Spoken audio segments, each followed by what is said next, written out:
Y bueno, y vamos a dar inicio a esta segunda columna del día de hoy de Geopolítica del Mar, que lo anunciamos en redes con un tema de Black Sabbath, ¿no? Como para hacerlo bien metalera esta columna. Y vamos a ir directamente, ¿no?, al tema que nos convoca. Vamos con la primera imagen, con la número 0. Le pusimos 0 a propósito. Quien entienda, entenderá por qué le pusimos 0. Que es con la noticia que salió hace una semana de que Argentina, ¿no?, el gobierno nacional firmó un acuerdo, que obviamente no pasó por el Congreso, entre la Armada Argentina y la Armada de Estados Unidos para copatrullar el Atlántico Sur, nuestro mar argentino, bajo la consigna de bienes comunes globales. Un término que, bueno, después lo charlaremos. Y ante esta noticia de coyuntura de esta semana, decidimos utilizarla como disparadora para hablar de geopolítica del mar. Y para poder entender esta noticia esta semana, vamos a hacer un breve repaso, ¿no?, tanto de geopolítica como de derecho internacional, y acá Lau me va a dar una mano también. Y vamos con la siguiente imagen, ¿no? Ya arrancamos directamente. Y vamos a arrancar desde el comienzo de nuestra especie, ¿no? Acá me encantaría que esté Fran Tayana para este momento, para ver esta imagen. Pero solamente para entender, y cuando hablamos de geopolítica del mar, tenemos que hablar de alguna manera de los orígenes de la humanidad que se ha desarrollado, sobre todo en los ríos, ¿no? Y acá Kevin, que es historiador, puede certificar lo que estoy diciendo, historiador recibido, como corresponde. Que tenemos... No, pero para aclararlo, ¿no? O sea, ahí tenemos en la confluencia del Tigris y el Éufrates, en lo que hoy es Irak, el origen de la Mesopotamia. Tenemos ahí también el antiguo Egipto, que va a dar como resultado la famosa frase de Heródoto: Egipto es el don del Nilo. Así arranqué estudiando historia en el colegio secundario, ¿no? Primera clase, primer año del secundario, la profesora diciendo Egipto es el don del Nilo, nadie entendía nada, por supuesto, ¿no? Así arrancó, bueno, no importa. Durísimo el arranque. Sí, arrancamos con corrientes historiográficas. Primer trimestre de primer año de historia, hablando de arranque, de Marx, de... Bueno. Una patada día menos. Otro día lo charlamos. Pero esta idea de que, bueno, el ser humano nace en los márgenes de los ríos, y cuando hablamos de la soberanía de los países, nunca se ha puesto en duda de que los ríos interiores, o puede ser los lagos, las lagunas, los sistemas lacustres, forman parte de una soberanía indiscutible de una nación, de un estado. Pero del río al mar hay un largo trecho, pero esta idea que por ahí nos parecería lejana de que el ser humano puede controlar los mares, comienza a discutirse, y vamos con la siguiente imagen, en un momento que se desarrolla el Imperio Romano circundando el mar Mediterráneo, y frente a esta idea de un imperio que controla la península itálica, la península ibérica, el corredor sirio-palestinense, como le llaman algunos, y lo que es el Magreb, Egipto, Libia, Túnez, Argelia, bueno, y también Marruecos, esta idea de que el mar interno es un mare nostrum, es un mar que nos pertenece. Entonces estamos ante un hecho de que efectivamente un Estado, en este caso el Imperio Romano, podría ser hoy en día una nación, un país, además de ser dueño de los ríos, como podría ser, no sé, el Tíber, ¿no?, puede ser también dueño de un mar, ¿no? Y esta idea de el mare nostrum. Y vamos con la siguiente imagen.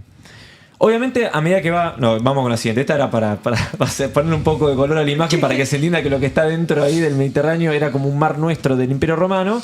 Obviamente colapsa el Imperio Romano de Occidente, y ya cuando entramos en la modernidad, periodo histórico que le encanta a nuestro querido amigo Pablo Borda, que le mandamos un saludo, si es que está ya despierto hasta ahora, creo que sí. Suponemos 11:40, espero que nos esté viendo. Saludos, Pablo. Le mandamos un saludo a Pablo. Debe estar desayunando recién. Sí. Comienza a discutirse doctrinariamente, bueno, cuál es la naturaleza jurídica y el alcance de la soberanía de los países sobre los mares, ¿no?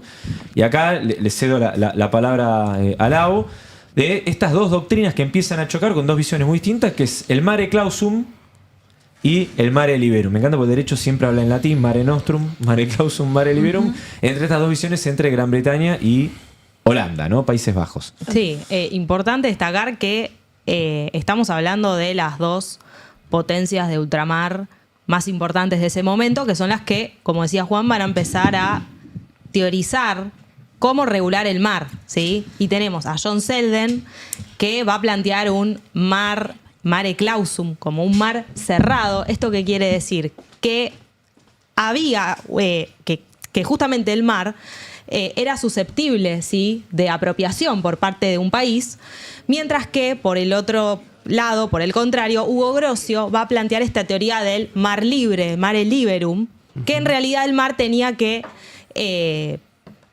ser libre de navegación, ¿sí? Para el comercio, ¿sí? Y de esta pugna, ¿sí? Entre estas dos teorías, lentamente se va a consolidar la idea de un mar territorial adyacente a la costa, ¿sí? Y el resto va a ser alta mar, ¿sí? Sobre ese mar territorial, que lo dice el nombre, el Estado sí va a tener una soberanía plena, completa, y sobre el resto, que es lo que se llamaba en ese momento mar libre, pero que hoy conocemos como alta mar, el mar va a ser libre, ¿sí? Libre para navegar, libre para comerciar. Pero surge justamente de esta pugna entre estas dos teorías, ¿sí? Claro, o sea que de alguna manera se genera una síntesis, sí, con esta idea de separar el mar territorial de alta mar.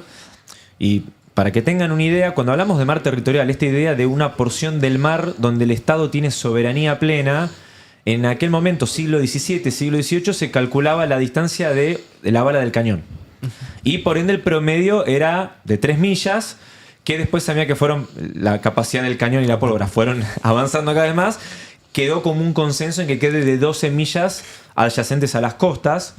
Y ahora vamos con la siguiente imagen, porque claramente se genera un punto de inflexión muy fuerte en el siglo XX, ¿no?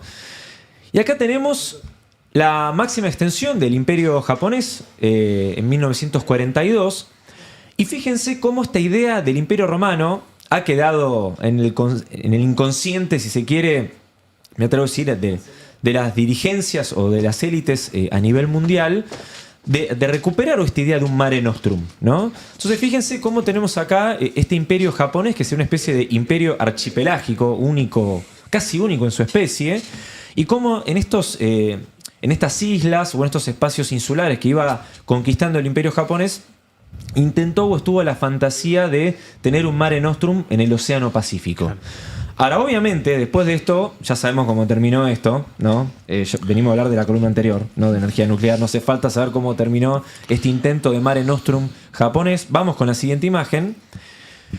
Y cuando termina la Segunda Guerra Mundial, inmediatamente después de eso, y bajo una idea de seguridad y de defensa, Estados Unidos hace esta proclama unilateral, que, corregime, Laura, se llama... Proclama Truman. Proclama Truman, donde Estados Unidos se pronuncia de forma unilateral que le pertenecen 200 millas hacia el Atlántico y 200 millas hacia el Pacífico. Repito, por una cuestión de seguridad, después termina la Segunda Guerra Mundial, pero hay una especie de, de 3 millas, 12 millas, vamos por las 200 millas de mar. Que tiene un antecedente quizás no en términos jurídicos, pero sí en términos geopolíticos, cuando nosotros nos remontamos a inicios del siglo XX y aplican también los estadounidenses sobre el mar Caribe una especie de mare nostrum también con la política del Gran Garrote, que es un poco alinear toda esa región en términos geopolíticos y que los puertos de toda esa zona, desde el puerto de Veracruz, el puerto de La Habana, etcétera, todos estén a disposición de lo que la Armada estadounidense necesitaba, ¿no?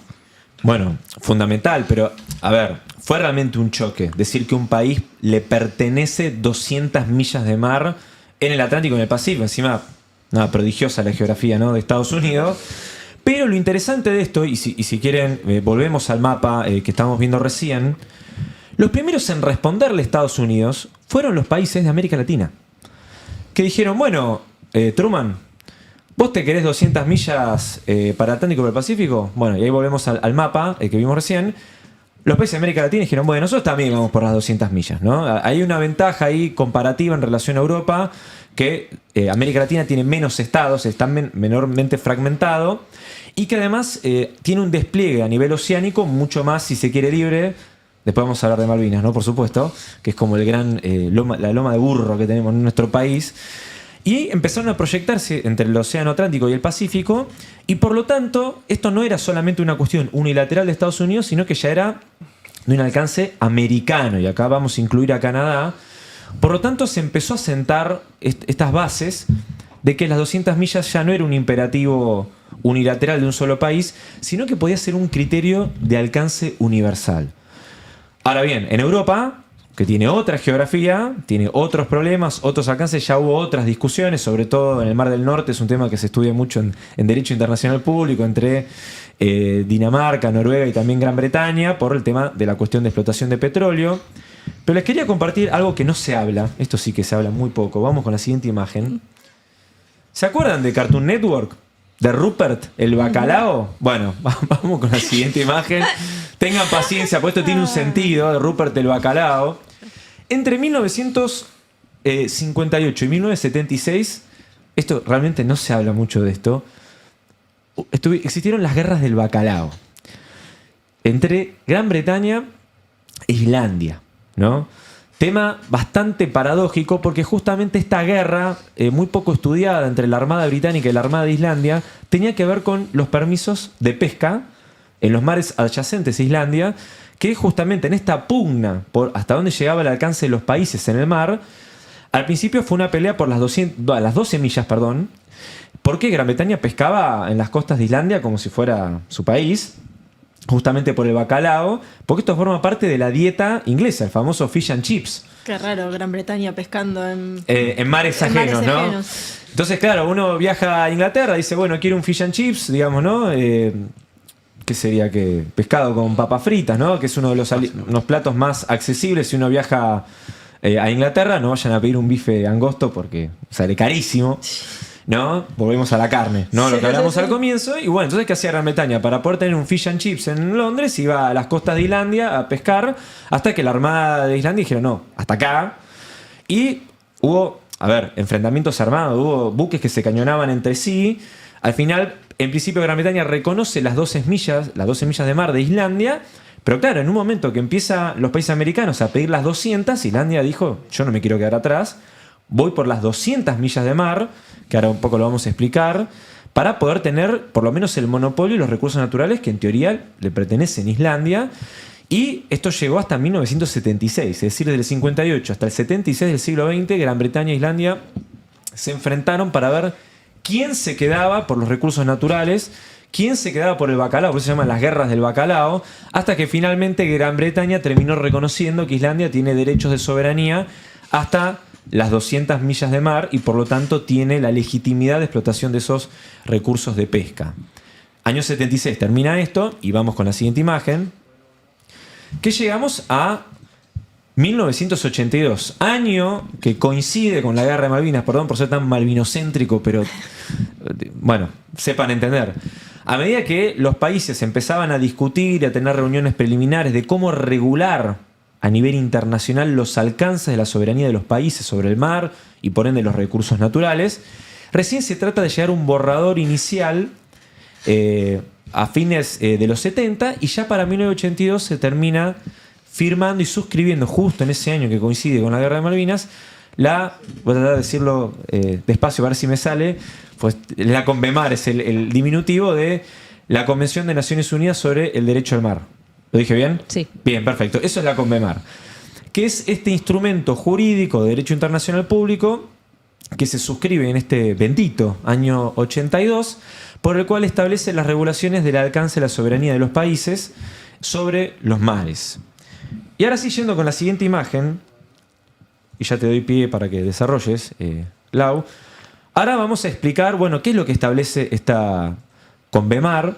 Obviamente acá, para quienes quieran profundizar sobre este tema, esto está muy bien explicado en este libro, Una nación en el mar, sobre todo en el primer capítulo, donde llegan los alcances de la soberanía de los estados y de las naciones sobre los mares.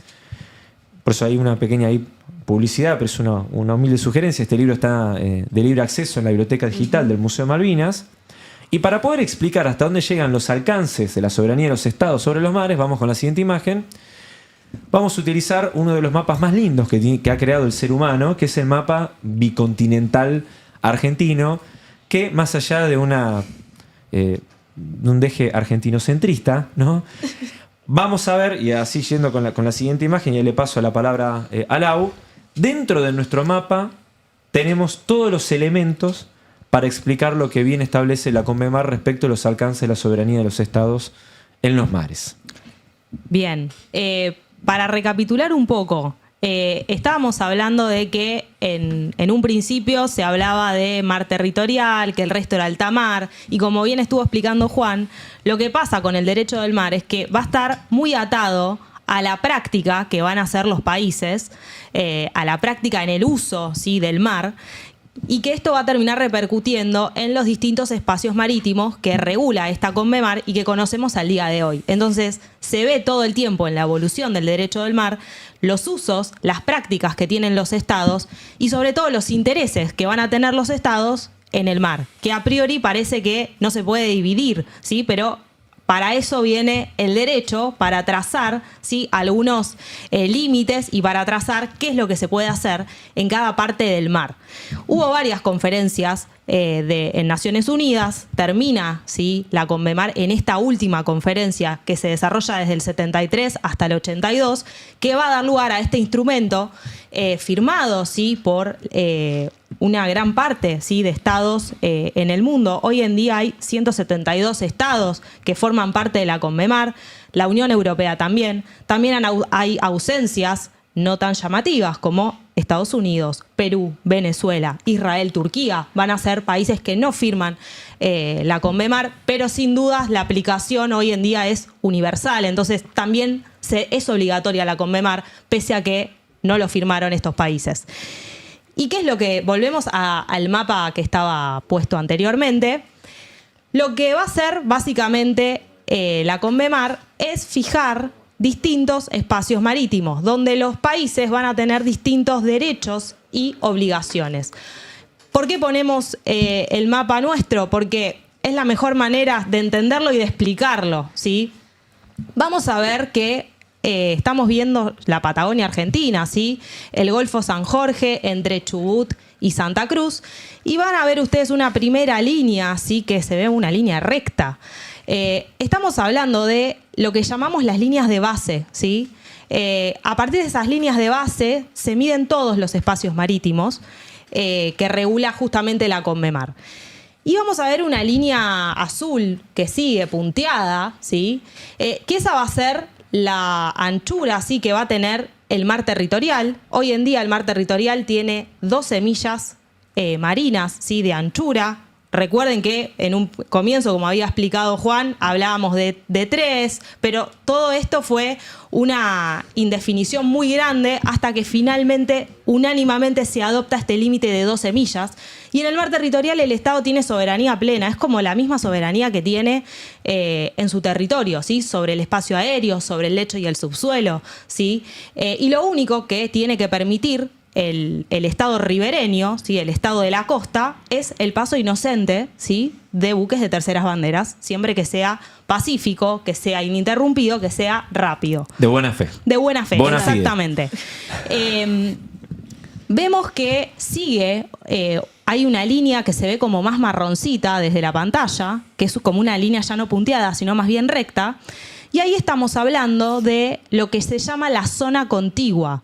En esta zona contigua, el país ribereño tiene algunos derechos, algunas competencias para fiscalizar materias aduaneras, sanitarias, migratorias, fiscales, ¿sí? Es como una zona contigua al mar territorial para poder controlar algunas materias sensibles, ¿sí? Pensemos que antes de llegar a territorio argentino, antes de llegar al mar territorial, bueno, hay una franja de mar donde el Estado puede fiscalizar algunas cosas, Okay. ¿sí? Que es hasta la milla 24. Que es desde esa línea de base que vimos hasta no más de 24 millas, ¿sí? Perdón, aprovecho para sumarte algo ahí. Sí. Elegimos esta parte del mapa bicontinental no por casualidad, porque vemos ahí el Golfo San Jorge, para explicar lo de la línea de base, porque siempre es como muy abstracto, ¿no? La línea de base surge de un conflicto corregime Lau, entre Noruega y Gran Bretaña por hasta dónde llegan los alcances en el Mar del Norte por el petróleo. Y claro, Noruega, al igual que el sur, digamos, de Chile... Muchos fiordos. Muchos fiordos, claro. Sí. Entonces la pregunta es, ¿qué pasa con esa morfología geográfica? Bueno, Kevin, vos estudiaste geografía, así que cualquier cosa dame una mano. O sea, si lo estudiaste, digamos, tiranos un centro. Y el tema de los fiordos era, bueno, ¿de dónde se cuenta la costa? Desde la parte interna del fiordo, de la parte externa. Sí. Entonces se inventó esta figura de líneas de base para justamente hacer una línea imaginaria que une los puntos externos Y en el caso del Golfo San Jorge, como ven, la parte interna, digamos que se repliega en dirección continental, ahí en el paralelo 46, que es lo que divide Chubut de Santa Cruz, se considera aguas interiores. Ok. Y por lo tanto, la línea de base se considera la costa, no es la parte terrestre en sí, sino que, si se fijan ahí, de Chubut en dirección a Santa Cruz, hay una línea punteada, recta, que es a partir de ahí que se cuenta. Entonces, no el golfo en sí No. sino que se continúa la línea recta de de las costas, exactamente. Bien. Entonces, lo que está al interior del Golfo San Jorge se consideran aguas interiores, como podría ser un río Sí. o un lago, para el derecho, ¿no? Sí. No para la geografía. Y a partir de ahí, esa línea recta se empieza a proyectar 12 millas de mar territorial, que hay soberanía plena, hasta la milla 24 de zona contigua, que es lo que explicó Lau recién. Y si ustedes se fijan ahí, la línea azul punteada, la que está en el centro, por eso tiene esa forma recta, porque está proyectando esa línea de base, es lo que sería la zona económica exclusiva. Ahí está la famosa milla 200, que nace de esta declaración unilateral de Estados Unidos, porque se ha consolidado como un criterio en la Convemar, en el derecho internacional del mar. Y ahí la pregunta es, y ahí le vuelvo a hacer la palabra a Lau, ¿hasta dónde llega la soberanía o qué es lo que puede hacer un país, una nación, hasta esa famosa milla 200? Bueno, ahí recapitulamos lo que venían explicando antes de la declaración Truman, que si bien siempre se pone ese ejemplo, o uno lo encuentra así, ese ejemplo en los libros, que es una proclama de 1945, lo cierto es que los países de nuestra región empezaban, digamos, a emitir decretos, ¿sí?, actos unilaterales, ¿sí?, del Estado para fijar su soberanía sobre lo que en ese momento se llamaba el Zócalo continental, el mar epicontinental, ¿sí?, que sería un mar de pocas profundidades. Y Argentina, por ejemplo, emite un decreto en el 44 sobre esto, antes de la proclama Truman, ¿sí? Chile hace lo mismo, Perú hace lo mismo, Ecuador hace lo mismo. Hay una acción muy importante de los países del Pacífico, ¿sí? Hay una declaración de Santiago de 1952 que empiezan a hablar de estos derechos que va a tener cada país más allá, ¿sí?, de su mar territorial, sobre todo por cuestiones también económicas, ¿sí? En el 70 va a haber una declaración de Montevideo con más países, ¿sí?, de la región, donde van a empezar a hablar en estos términos. Y finalmente esta discusión se salda con la Convemar, con este nuevo espacio marítimo que es la zona económica exclusiva, ¿sí?, que el Estado acá va a tener derechos, ¿sí?, de soberanía. ¿Para qué? Derechos de soberanía para pescar, derechos de soberanía para explotar sus recursos naturales, para llevar adelante, escuchen esto, investigación científica marina, ¿sí?, para construir estructuras, islas artificiales, ¿sí?, instalaciones, ¿sí?, hablamos de también estructuras y plataformas petroleras, por ejemplo. El Estado ribereño va a tener, ¿sí?, derechos de soberanía. ¿Ahí entran también las pruebas nucleares?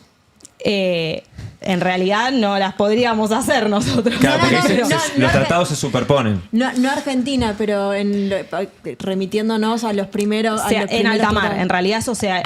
Hoy en día se hace en alta mar, Okay, porque justamente por cuestiones de seguridad, también de prevención de contaminación, el Estado también va a poder reglamentar la contaminación de su zona económica exclusiva. Eso entraría más bien, por decirlo, en alta mar. Ok, excelente. Y volvemos a la imagen anterior, que vemos, bueno, esa línea punteada de la que hablaba Juan, ¿sí?, que va a ser el límite de la zona económica exclusiva, ¿sí?, donde, repito, en este caso Argentina puede reglamentar su pesca, puede emitir licencias de pesca, puede fiscalizar todas las actividades económicas, ¿sí?, que lleve adelante.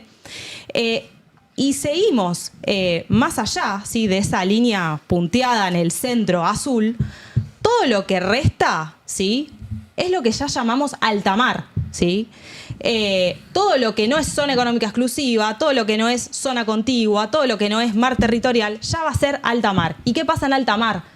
Alta mar es libre, ¿sí? No es susceptible de apropiación, de ejercer soberanía alta mar, sino que los estados dicen, bueno, en este resto de mar vamos a tener libertad de pesca, vamos a tener también, que en la zona económica exclusiva también se puede hacer esto, libertad de navegación, libertad de sobrevuelo, ¿sí? Libertad también para construir islas artificiales, ¿sí? Libertad de investigación científica, todo esto también en alta mar. Son varias libertades que tienen los países donde la pesca es libre, ¿sí?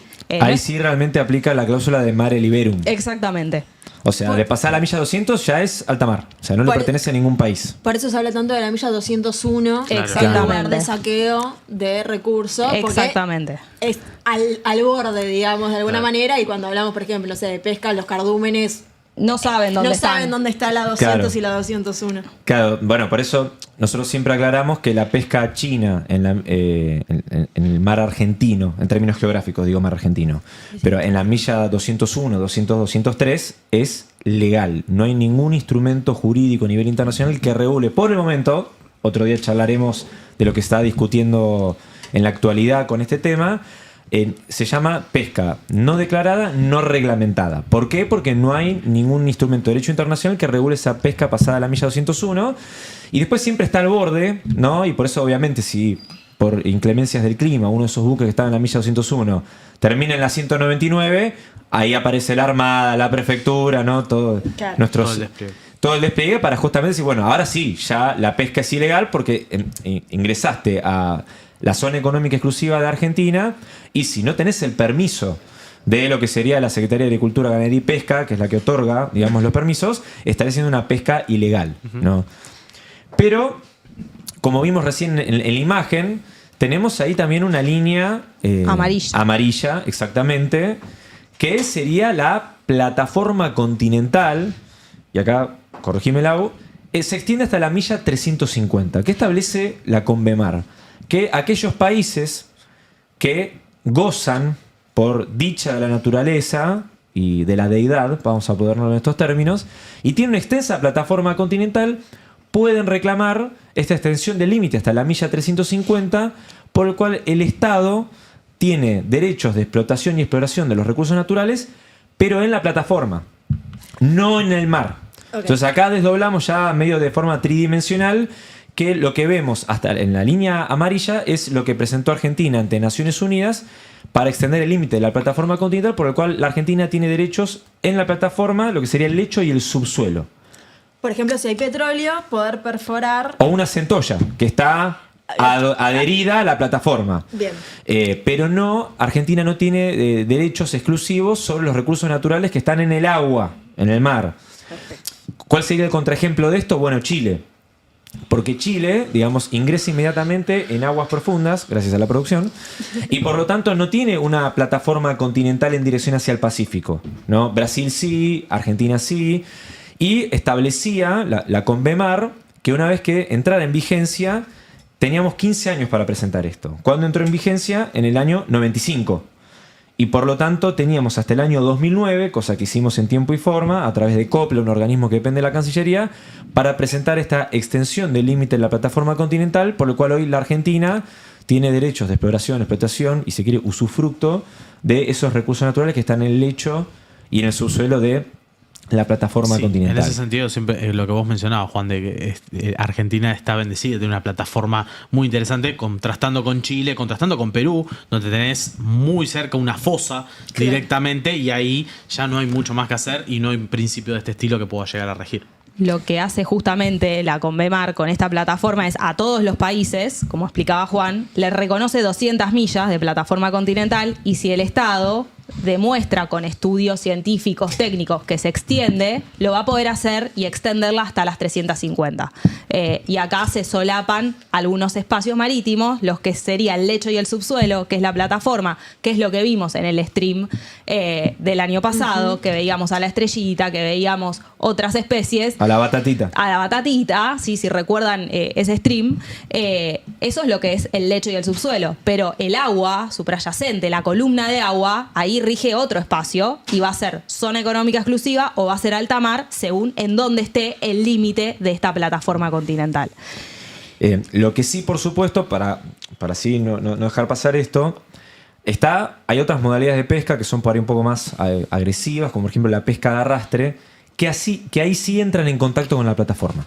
Entonces, si hay un buque que en su modalidad de pesca entra en contacto con la plataforma argentina, ahí sí el Estado argentino podría multar de alguna manera o aplicar esta fiscalización de parte de la Prefectura Naval y de la Armada, sobre todo de la Prefectura, porque sí se consideraría pesca ilegal si entra en contacto con la plataforma. Claro.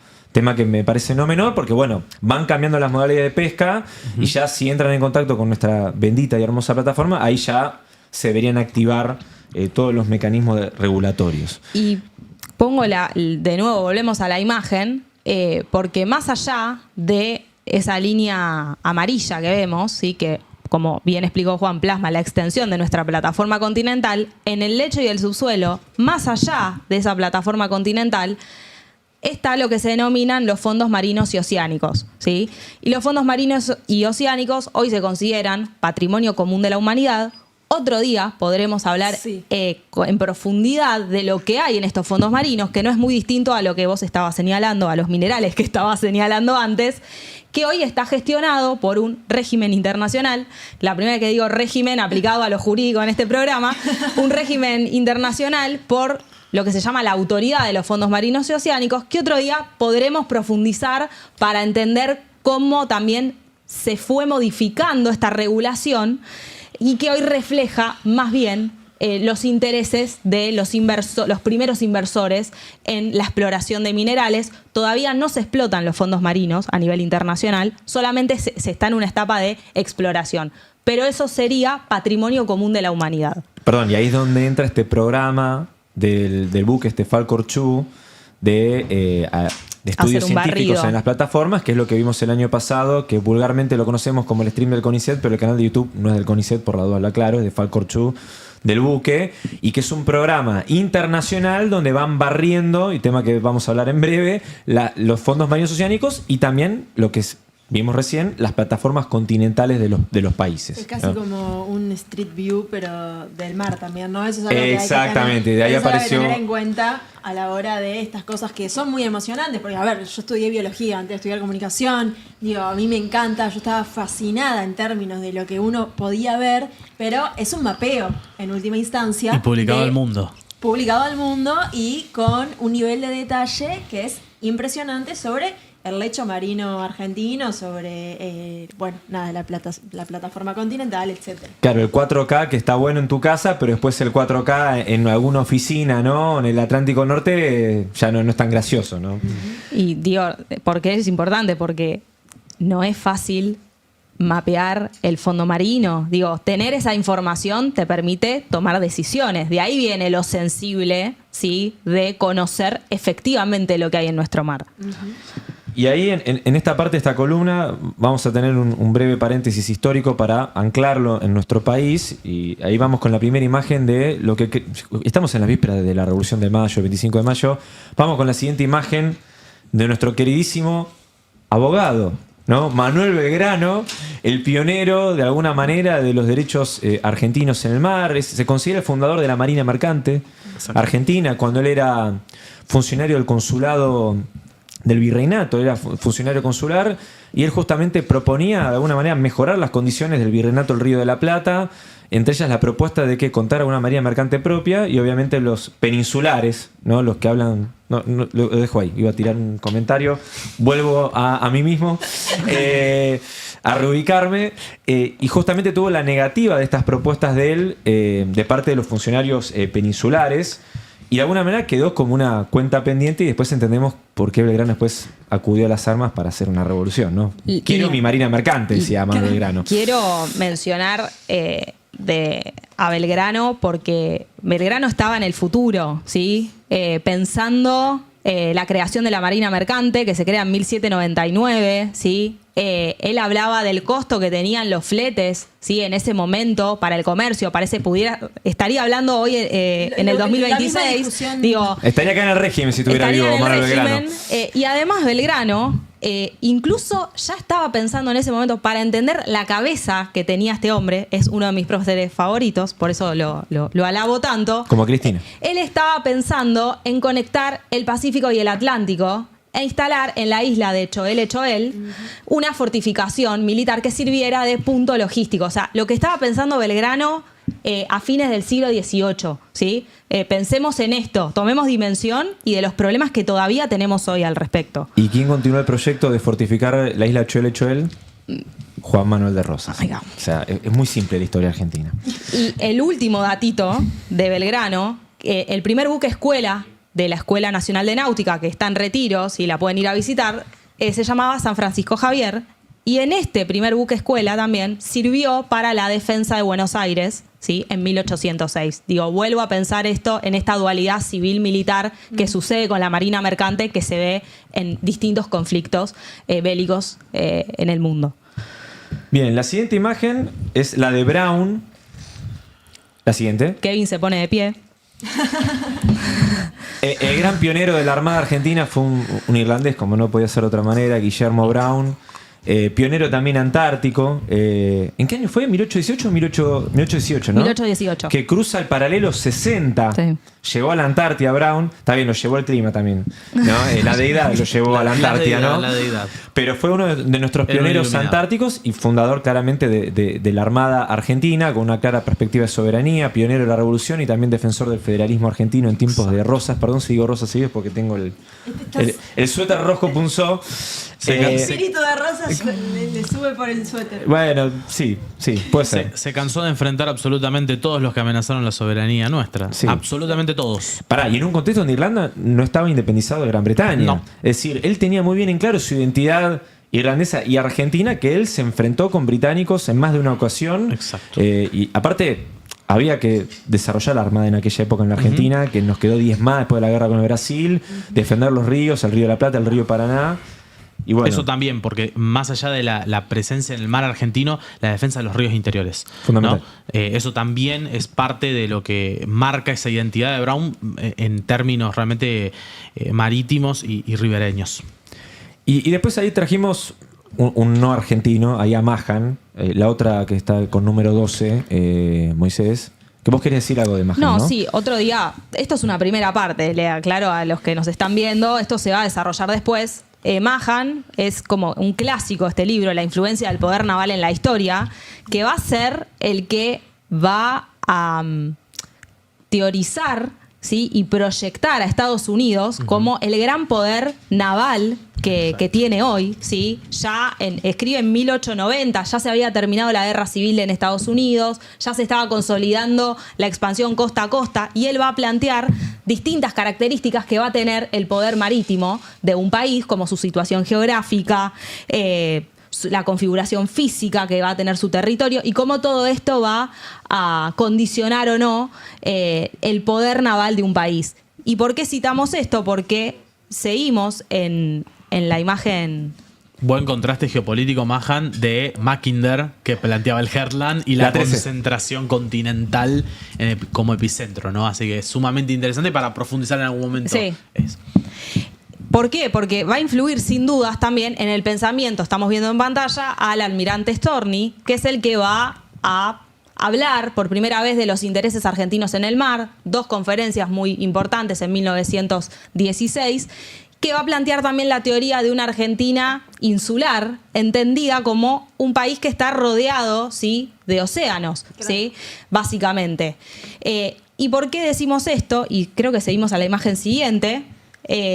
Porque posteriormente, en el siglo XX, va a haber otro pensador, Guglielmelli, militar. Aclaremos que Storni era de la Armada Era y de la Guglielmelli Armada, del Ejército. del Ejército. Esas cosas también cambian las perspectivas. Un militar muy industrialista, muy nacionalista, que va a plantear la teoría en realidad de una Argentina peninsular. Y vamos a la imagen siguiente, que volvemos a ver nuestro mapa. ¿Pero por qué? Porque él planteaba la Argentina peninsular. Porque en realidad si vemos esa línea naranja, roja, así que vemos cómo ahí empieza el mar argentino y cómo esto va a ir en cuña hacia el polo sur, hacia la Antártida. Y lo que me interesa marcar de Guglielmelli, que él va a plantear, y volvemos a la Patagonia, que la vertebración de la Patagonia argentina es un deber histórico. Y él va a plantear que se tiene que desarrollar industrialmente nuestro país, que se tiene que integrar la Patagonia al país, porque es la plataforma hacia el mar y hacia la Antártida, ¿sí? Esto para cerrar, ¿sí?, brevemente de Guglielmelli. Otro día podremos hablar bien de su pensamiento. Sí, pero a ver, es fundamental esto, porque justamente el pensamiento de Guglielmelli, que se empieza a desarrollar en la década del 60 y del 70 del siglo XX, es también una respuesta argentina a esa famosa frase que se le atribuyó a Kissinger, que después se lo desatribuyeron. Y ahora volvió. Pero que ahora volvió. Pero lo que sí se sabe empíricamente, que la frase nace de un atlas de Estados Unidos, creo que es de 1942 el atlas, de esta idea de Argentina como una daga que apunta hacia la Antártida. Pero lejos de, por ahí, sentirnos amedrentados por esta adjetivación de la Argentina de cara a la Antártida por un atlas de Estados Unidos, es que Guglielmelli de repente dice, sí, efectivamente, somos una daga que apunta a la Antártida, con esta visión de geopolítica de no ver a la Argentina como una isla, sino como una península, donde la daga, obviamente, arrancaría en la provincia de Buenos Aires, después de la bahía de San Borombón, que sería toda la Patagonia, Tierra del Fuego, en dirección hacia la Antártida, y por supuesto... Bueno, vamos con la siguiente imagen, ¿no? Perdón, sí. No, cierro con esto. Uno de los pocos que Guglielmelli, que habló de generar un poder económico nacional. O sea, uno de los pocos que leí hablar en esos términos, ¿sí? Conceptos para pensar hoy en día. Sí, de la mano de militares o generales como Perón, José María Sarobe, Mosconi también. Es decir, fue una generación de militares que estaban pensando la Argentina del futuro, ¿no? Próxima columna ya... Sí. Pensamiento geopolítico argentino. Sí, por supuesto. Absolutamente.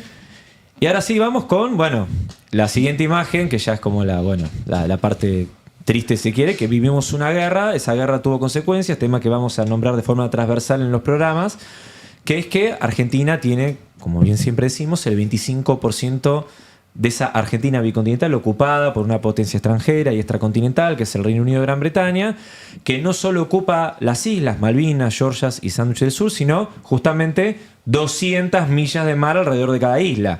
Es decir, por eso coincide negativamente la Convemar en 1982 con la Guerra de Malvinas, y Gran Bretaña, tomando como excusa también este criterio de derecho internacional de las famosas 200 millas, es que amplió de forma unilateral e ilegal a través del uso de la fuerza el colonialismo y la usurpación de nuestro territorio. Obviamente aclaramos que si bien el criterio o la excusa británica es utilizar las 200 millas, esto no está reconocido por ningún país del mundo. Todo esto es ilegal, lo que estamos viendo en pantalla. Pero a partir de ahí, como consecuencia de la Guerra de Malvinas, no es que solamente tenemos el territorio ocupado, sino que además se redujeron nuestras capacidades nacionales. Y empieza a converger todo el programa completo, porque justamente cuando Ayo hablaba de la cuestión de la energía nuclear argentina y esta oleada de privatizaciones de la década del 90, no la podemos entender solamente como una mera acto de corrupción o de traición de un dirigente político coyuntural de la Argentina, sino que está marcado dentro de la posguerra de Malvinas. Que Argentina pierda sus capacidades a nivel de energía nuclear, sus capacidades nucleares. Incluso fue en esa década que se cortó con la minería de uranio en la provincia de Mendoza por una ley provincial, la reforma de 1994, donde también se provincializan recursos naturales que son estratégicos. Una balcanización casi de hecho de un proyecto integral de país, porque al provincializar los recursos no hay planificación nacional en torno a ellos. Acompañado de privatización sistemática de empresas estratégicas del Estado. Sí, claro, pero que fue una descapitalización. Porque no es que hoy tenemos una vasta red ferroviaria, pero que es privada, sino que Argentina desmanteló su infraestructura de red ferroviaria, lo mismo que su marina mercante. La marina mercante muere en la década del 90 después de la Guerra de Malvinas, pero también va de la mano con reducciones de nuestras capacidades de la Armada Argentina. Y acá es donde volvemos a la noticia de origen. 1997, Argentina termina desguazando el portaaviones Ara 25 de Mayo, y esta reducción paulatina del presupuesto de defensa va de la mano de una reducción de las capacidades navales argentinas, lo que me lleva a un punto de inflexión. Vamos con la siguiente imagen, que es el hundimiento y la tragedia del Ara San Juan. Que hace no mucho tiempo, esto pasó en 2017, hace no mucho tiempo salió en Twitter, como no sé, Ariel Garbarz, que es un perito informático, a decir que el submarino no se hundió por un colapso interno, sino que fue atacado por una especie de ataque antisubmarino británico desde Malvinas. Es decir, hay una tensión latente en el Atlántico Sur. Y ahí, sumo que escaneos de otras fuerzas que vinieron de otros países a ayudar en el rescate del Ara San Juan, tenían imágenes satelitales que mostraban digamos, que había sido atacado de manera externa, y que el gobierno en ese momento de Mauricio Macri se negaba a reconocer como prueba fehaciente para llevar adelante un rescate, porque en caso de llevar adelante el rescate y corroborarse que había sido atacado, bueno, iba a ser otra la situación. Bueno, ¿cuál es el saldo de lo del Ara San Juan? Primero, Argentina al día de hoy no tiene submarinos. Exacto. Tenemos un litoral marítimo gigantesco y Argentina no tiene submarinos operativos para cuidar nuestro litoral marítimo. Entonces ya vemos que la posguerra tiene alcances de larga duración que, repito, no es solo la ocupación del territorio, sino nuestras capacidades de poder controlar lo que nos pertenece en términos de derechos de soberanía. Y como bien vos dijiste, las tareas para poder ubicar los restos del submarino tardaron un año. En ese año tuvimos la primera barrida de nuestra plataforma continental. Es decir, porque una cosa es lo que hizo la Cancillería Argentina de la demarcación, ¿no? Para presentar ante la ONU y decir, che, la plataforma llega hasta acá. Y otra cosa es hacer un barrido exhaustivo de qué es lo que efectivamente hay en la plataforma continental. Ese primer barrido se hizo en el contexto de las tareas de rescate y de ubicación del submarino Ara San Juan, que duró un año. Estuvieron un año barriendo nuestra plataforma para al final dar cuenta que la ubicación de los restos submarinos estaba en el lugar donde dio la última transmisión de mensaje del submarino, ¿no? En el medio, bueno, nos barrieron la plataforma durante un año. Vamos con la siguiente. Y es así como tenemos a partir del año 2021, cuando la pandemia comienza a atenuarse de a poco, que empezamos a tener visitas de la Guardia Costera de Estados Unidos. No sé si la ubican, la pueden buscar en Google o en Wikipedia, como le llaman ellos, proponiendo patrullar de forma conjunta el Atlántico Sur, año 2021. Y la respuesta del gobierno nacional fue, gracias, pero no. Bueno, la Guardia Costera dijo, bueno, una macana, nos hubiera encantado navegar juntos, ¿no? Por el mar, ¿no? Haciendo la escena del Titanic, ¿no? En el mar argentino. No se dio. Y de repente empezaron a haber operaciones mediáticas. De la mano de una ONG llamada Solidaire, cuyo dueño es Enrique Piñeiro, que es a su vez uno de los socios de un sujeto que nos criticó en la semana pasada por la columna de Libia de Gaddafi, para que vean cómo todo se va conectando. Y en el 2022 hicieron este vuelo, pero no tuvo mucha repercusión. Y como no tuvo repercusión, hicieron un segundo vuelo en 2023 ante ¿Y quiénes estaban ahí? Vamos, paciencia. ¿Por qué? Porque la Guardia Costera dijeron, bueno, 2021, ¿querés patrullar? No. Vinieron en 2022, ¿querés patrullar? No. Ya en 2023, ¿no querés patrullar juntos? Bueno, volvió a salir en un segundo vuelo, que es el que estamos viendo en imágenes, que, como ven, llegó hasta el sur de la provincia de Santa Cruz. Y uno se podía preguntar, bueno, ¿y por qué no el vuelo que salió creo que salió de Aeroparque, de Enrique Piñeiro, este cineasta, filántropo, bueno, no importa, búsquenlo también en Google, llegó hasta ahí y no fue más al sur? ¿Quiénes estaban en ese vuelo? Vamos con la siguiente imagen. La embajadora británica. Mirá vos, ¿no? Qué casualidad, ¿no? Estaba la embajadora británica en un vuelo de una ONG, Solidaire, bordeando la milla 200. Llegaron hasta Santa Cruz, porque más al sur era Malvinas. Y también habían diputados nacionales, estaban diputados nacionales de la coalición cívica, como Mariana Zubich, había periodistas de todo tipo, muchos amigos de la embajada británica, real, no estoy diciendo ni mucho menos, esto es información pública, claro. Y fíjense el tuit del embajador en aquel momento, del 2023, que además estaba acompañada de una delegación de la embajada de Estados Unidos y el embajador de Japón. Pobre Japón, le mandamos un saludo a la embajada de Japón desde acá. Así como está la consigna, liberen a Willy, liberen a Japón. Porque yo me imagino, ¿no? En esta operación de Gran Bretaña, esta operación de Gran Bretaña y Estados Unidos, al de Japón dijeron, vos venís con nosotros, ¿no? ¿Por qué digo esto? Otro día vamos a hablar de Japón. Anécdota, ¿me permite una anécdota? Sí, claro. La Estación Espacial Internacional, todo esto fue en el 2023, pasó por Malvinas y un astronauta japonés tuiteó qué lindas que son las Islas Malvinas porque pasó la Estación Espacial Internacional y le hicieron borrar el tuit. O sea, Japón no puede decir las Islas Malvinas, ¿no? Pero Japón tampoco dice Falkland, ¿no? Hay una atención atenta, liberen a Japón. Cuando hablen de Japón, tiene que estar Fer, por favor. Sí, por supuesto, sí. Pero bueno, cuestión que, ¿cuál era esta operación mediática? Bordeando la milla 200, denunciando una pesca ilegal china, que ya vimos recién, no es ilegal. Y ante esta indignación de cómo se depredan los recursos naturales del Atlántico Sur, ¿pero cuál fue el objetivo?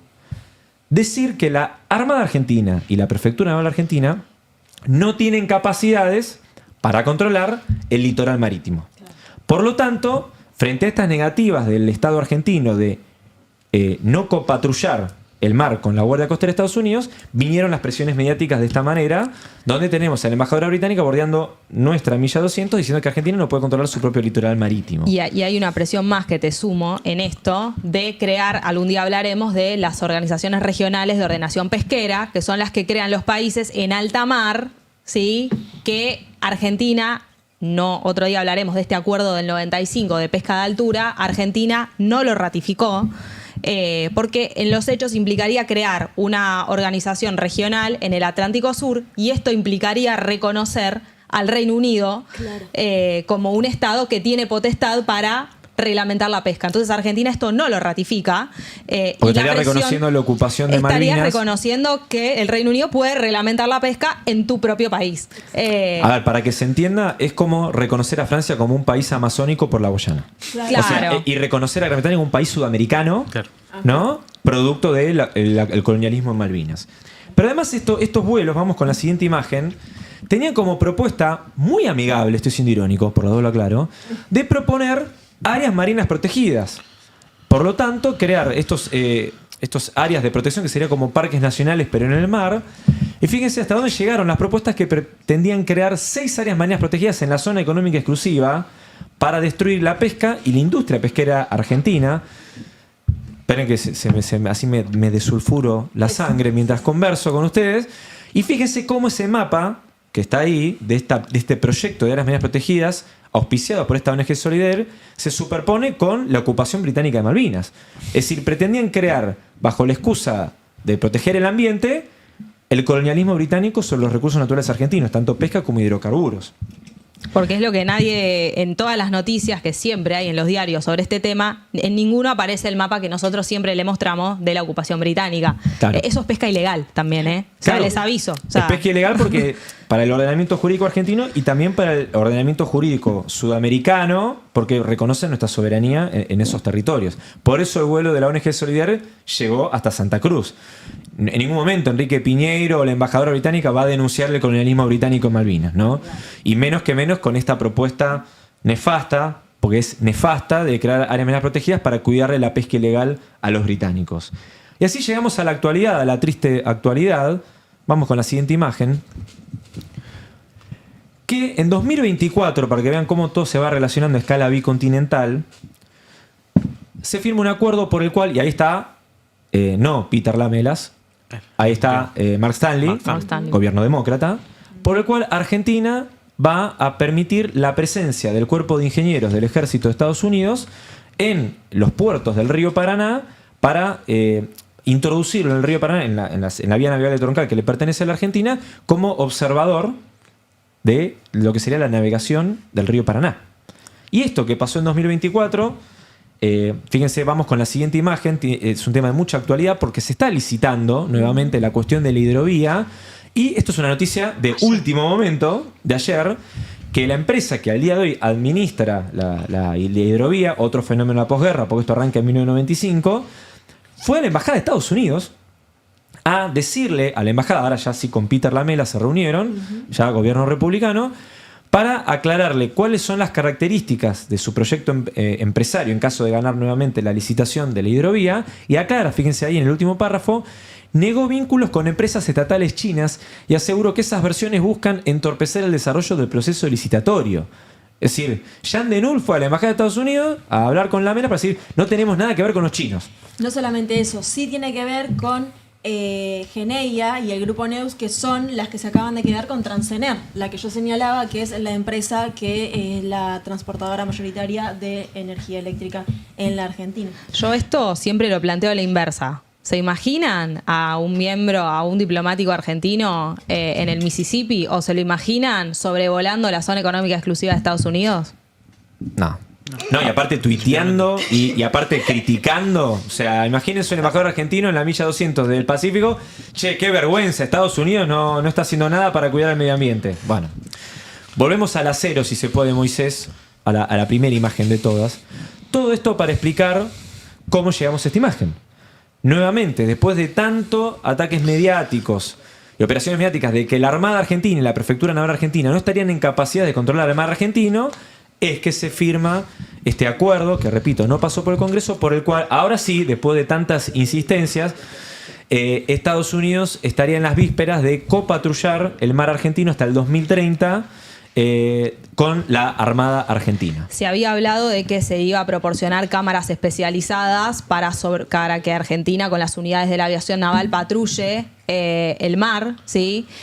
Como si Argentina no tuviera un comando conjunto marítimo, que eso ya lo hace también, ¿sí? No porque Argentina no necesite medios para hacerlo, pero también lo curioso fue el nombre, ¿no? Protección de bienes comunes globales, cuando vimos hace unos imágenes atrás que estamos hablando en una zona económica exclusiva donde Argentina tiene derechos de soberanía, ¿sí? Claro.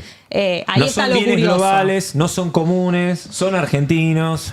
Sí, lo interesante además es que la comunicación de este acuerdo no la hace ningún organismo, institución, ministerio ni nada argentino. Claro. Lo hace No. directamente la embajada norteamericana y la Cancillería. O sea, Argentina simplemente queda como Mira, espectadora. observa. de- Fue un acuerdo entre un memorando como entre la cuarta flota y representantes de la Armada Argentina. O sea, Bueno,